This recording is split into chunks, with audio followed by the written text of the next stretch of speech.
భార్యపై భర్త శారీరకంగా కానీ మానసికంగా కానీ హింసకు గురి చేస్తే భార్య భర్త నుంచి డైవర్స్ పొందడానికి తనకు అనుకూలంగా ఏ ప్రదేశాల్లో డైవర్స్ పిటిషన్ ఫైల్ చేయవచ్చునో తెలుసుకునే ప్రయత్నం చేద్దాం.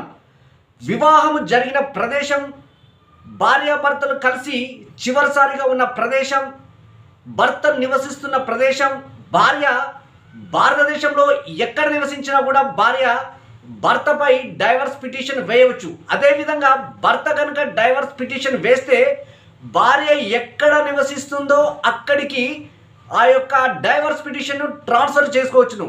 The Hindu marriage act 1955 under section 19 ఈ యొక్క డైవర్స్ పిటిషన్ ఏ ప్రదేశాల్లో వేసుకోవచ్చో భార్యకు అనుకూలంగా ఉన్న ప్రదేశాలలో ఆ యొక్క అవకాశం వారికి ఇవ్వబడినది. చట్టం గురించి తెలుసుకోండి, మీ హక్కును రక్షించుకోండి. Thank you.